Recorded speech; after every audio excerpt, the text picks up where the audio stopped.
Hey guys, and welcome to another video. Today's video is gonna bring up a lot of controversy, as you can see if you've already seen the title and the thumbnail. But today we're gonna be discussing the Admirals, and I'm going to be giving 5 reasons why I believe the Admirals are overrated by the majority of the One Piece community, in terms of strength at least. So we're gonna start with the first reason. The Admirals are too reliant on their Devil Fruit. So if you look back at everything we've seen from the Admirals, especially their introductions, with Aokiji freezing the lake all the way from one island to another, froze the Sea King, froze Luffy, froze Nico Robin, amazing, right? Kizaru at Sabaody, what did we see? He was like getting past the supernova before they even knew what was coming. He'd kick them in the face before they could even react.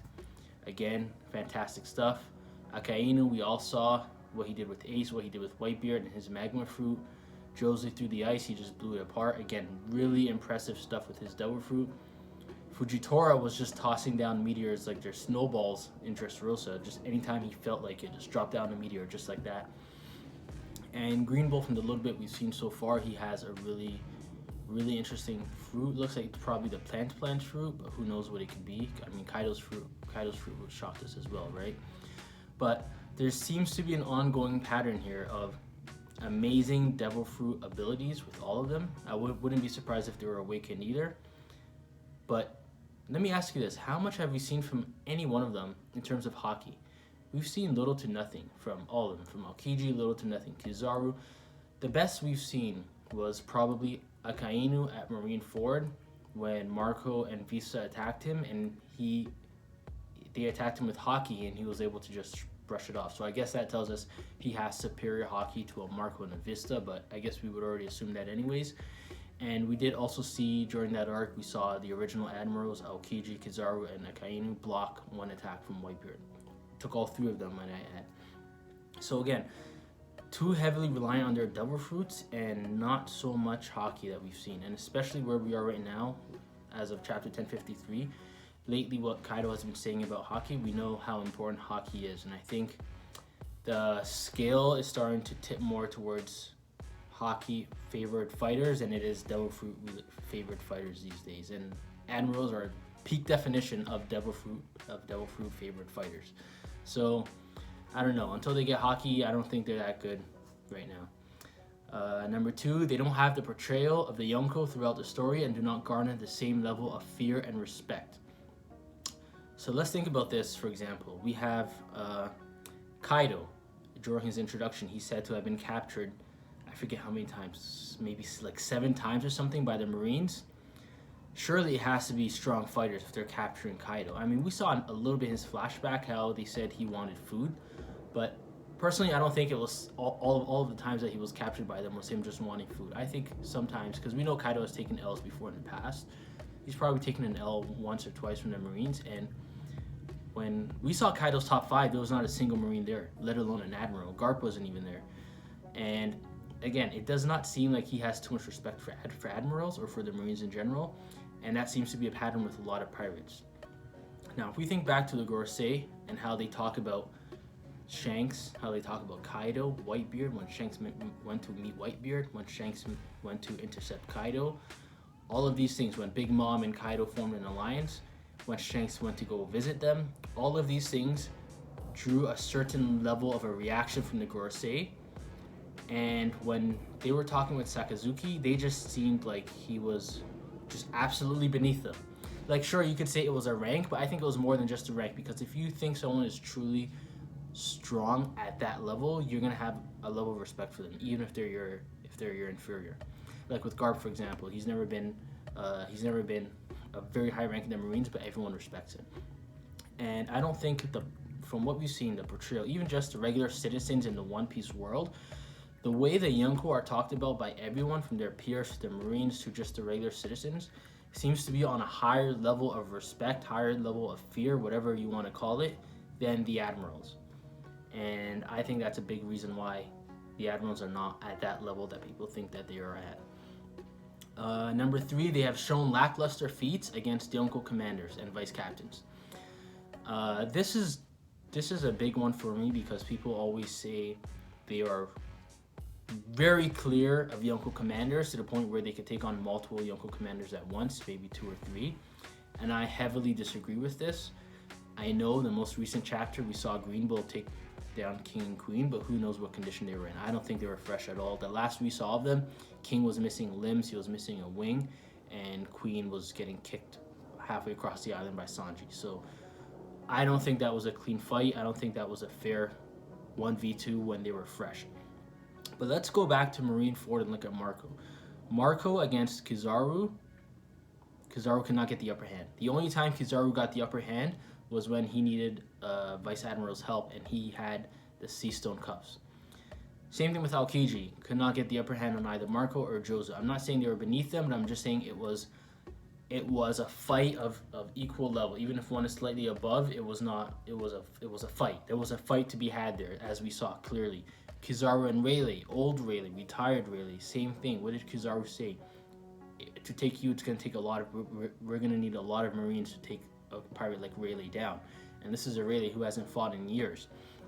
Now, if we look at the Yonko and what the Yonko were able to do with Yonko commanders, like just look at the way Big Mom treated Marco and Wano.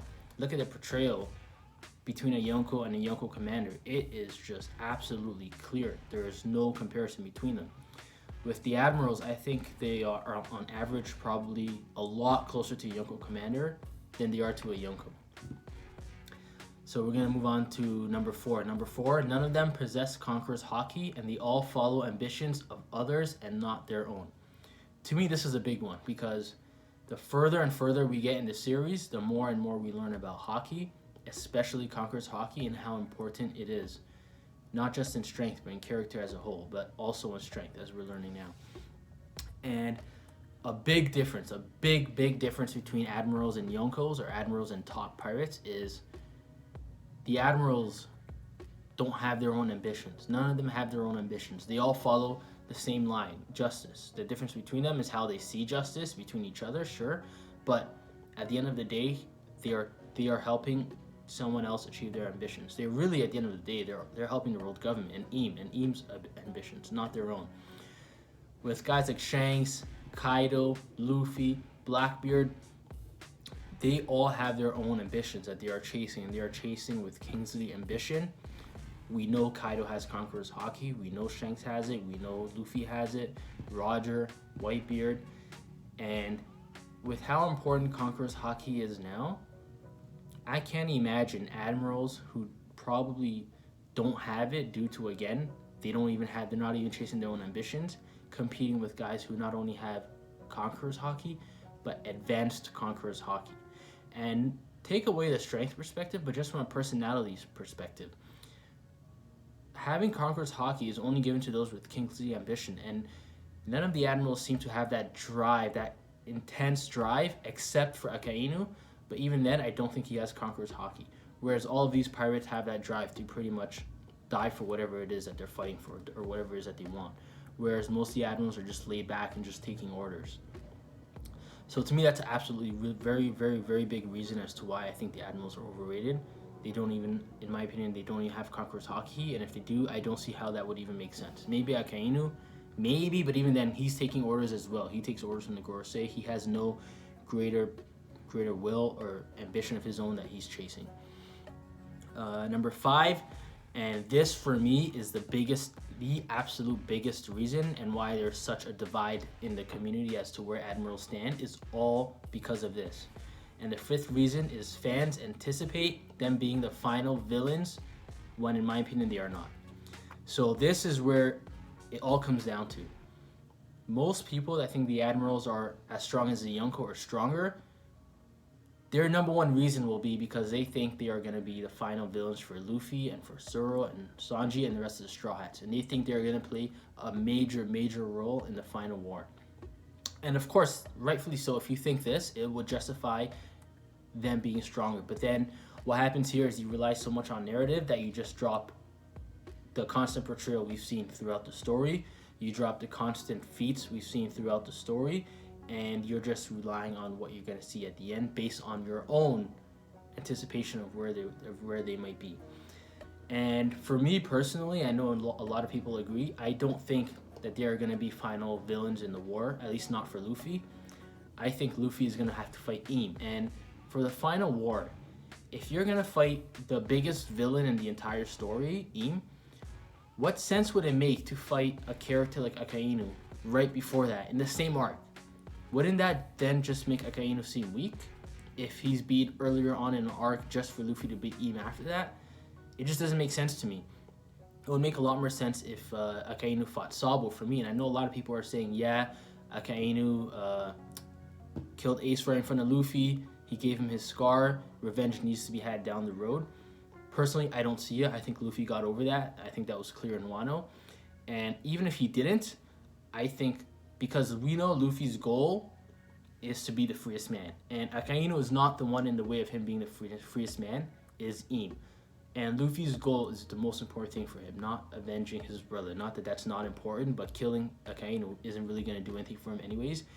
And killing is not Luffy's personality too. Whereas if the Admirals were to fight people like Sabo, Sanji, whoever else, let's say Fujitora switches sides, whoever, we don't know, Kobe might switch sides, it would make more sense narrative-wise, in my opinion, and it would bring apart fights that could actually have proper ends, and maybe with the Admirals such as Akainu dying, right? Whereas Luffy, I don't see Luffy killing anybody. And now, if you look at it from my perspective, where the Admirals are going to fight lesser characters than Luffy, then what reason is there for them to be strong? We've seen consistent feats of them being inferior to Yonko, and in my opinion, closer to Yonko commanders. And now we have the narrative suggesting that they are not the final villains, but Imu is, the Five Gorosei are, these characters are. Not to say they're not going to be in the final war, but they're not going to be fighting Luffy. So if you see it from this perspective, it would make absolutely no sense for them to be as strong as Yonko. But if you see it the other way, ask yourself why. Why? What reasons would it? What sense would it make for Akainu and Luffy to have a full-on fight, and somehow Akainu dies, and then a couple chapters go by, and then Luffy is fighting Imu?